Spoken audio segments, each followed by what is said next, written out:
আবারও চলে আসলাম তোমাদের সাথে আজকের রেসিপি নিয়ে। অর্ঘদীপ ব্লগে তোমাদেরকে স্বাগত জানাই। তো আজকের রেসিপি চলো দেখে নাও। কি দেখো, ফুলকপি আর আলু কিন্তু কেটে আমি সিদ্ধ বসিয়ে দিয়েছি। একটু ভালো করে সিদ্ধ করে নেব। এখনকার ফুলকপি তো একটু সিদ্ধ না করলে মানে ইয়ে হয়ে যাবে, মানে দর কষা লাগবে আর গ্যাস হয়ে যাবে। তো এই জন্য আমি একটু ভালো করে আলুটা আর ফুলকপিটা সিদ্ধ করে নেব। আর আজকের রেসিপি করব হচ্ছে ফুলকপি আলু আর পটল দিয়ে একটা রসা রসা তরকারি। তো আজকে কিন্তু একদম সিম্পল রেসিপি, যেহেতু বৃহস্পতিবার নিরামিষ, তো ওই জন্য আজকে পটল আলু ফুলকপি দিয়ে একটা রসা রসা তরকারি। কড়াইতে তেল দিয়ে দিয়েছি, তেলটা কিন্তু গরম হয়ে গেছে। আমি আগে পটলগুলো ভেজে তুলে নেব।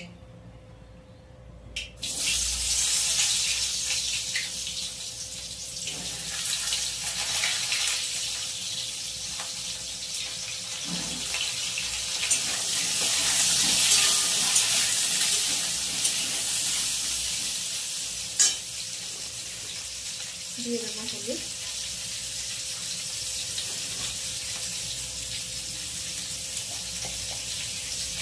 নুন,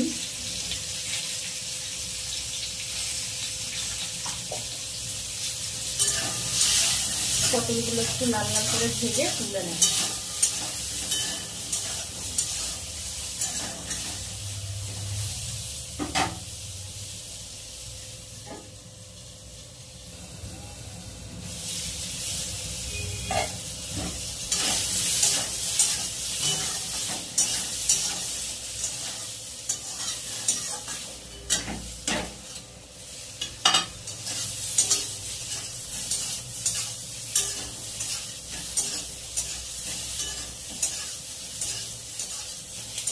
পটলগুলো ভাজা হয়ে গেছে, এবার তুলে নেব।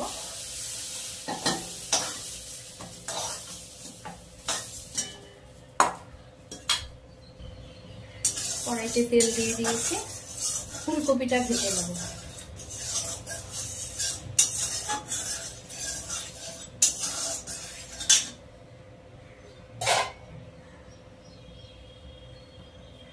ফুলকপিটা দিয়ে দিলাম।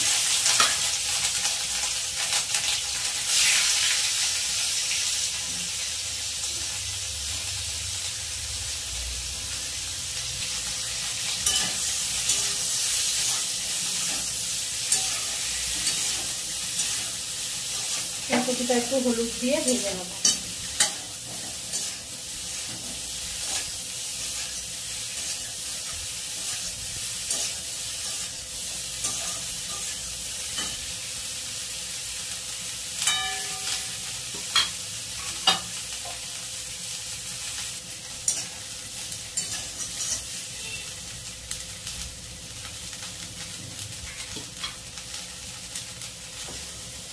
ফুলকপিগুলোও কিন্তু ভাজা হয়ে গেছে, নামিয়ে নেব।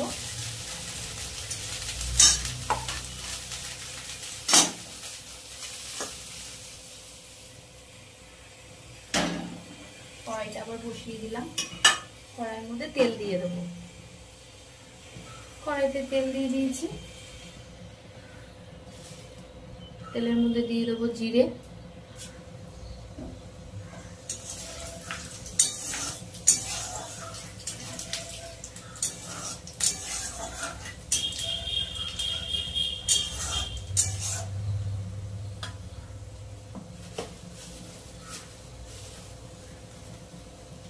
দিয়ে দেবো টুকরো করা তেজপাতা,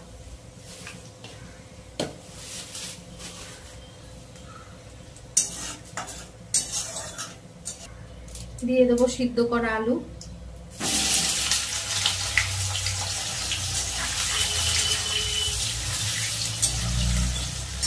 আলুগুলো একটু হালকা ভেজে নেবো।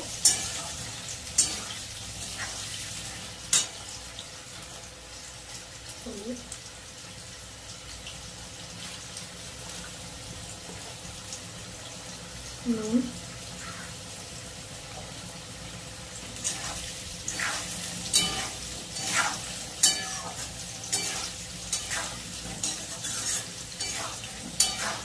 আলুগুলো ফুলকপির সাথে সিদ্ধ করেছি, তো খুব বেশি সিদ্ধ হয়নি।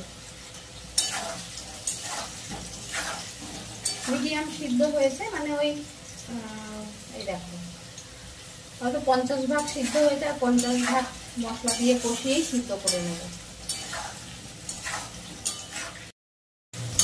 আলু কিন্তু লাল করে ভেজে নিয়েছি। বেটে রাখা মশলাটা দিয়ে দেবো। এখানে আছে জিরে, আদা আর শুকনো লঙ্কা।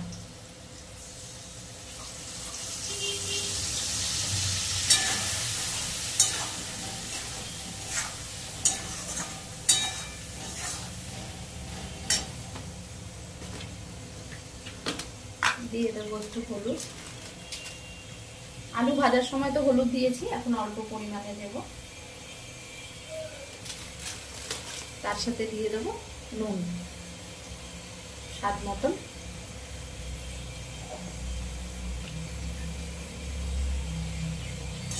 ভালো করে মশলাটা কষিয়ে নেব। তার সাথে দিয়ে দেবো ভেজে রাখা পটলগুলো।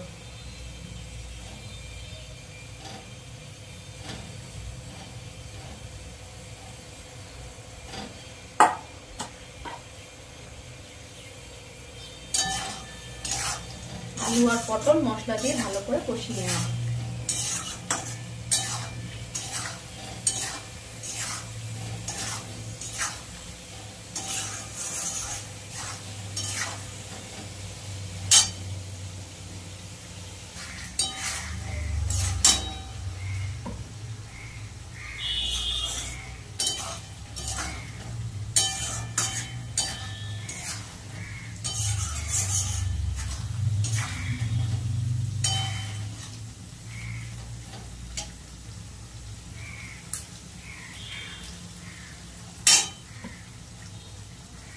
ভেজে রাখা ফুলকপিগুলো দিয়ে দেবো।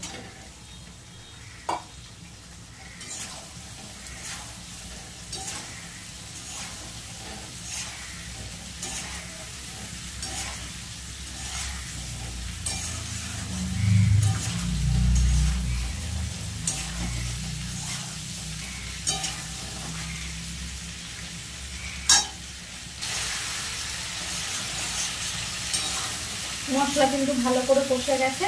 এবার উপর থেকে দিয়ে দেবো জল।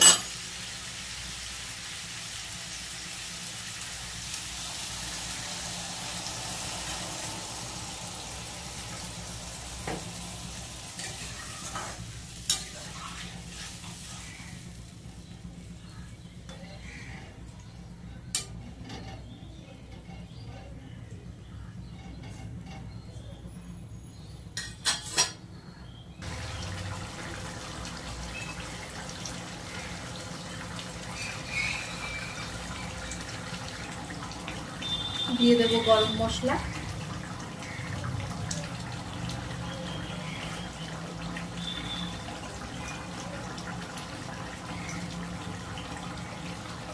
দিয়ে দেবো ঘি।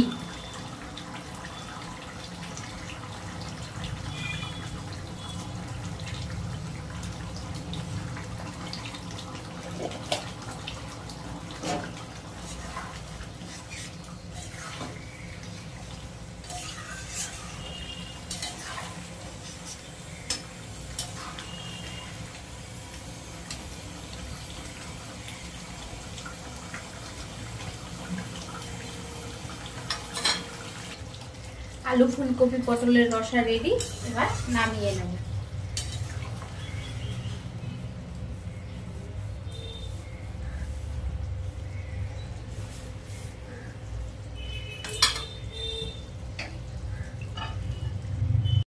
তো এই দেখো হয়ে গেছে আলু ফুলকপি পটলের রসা।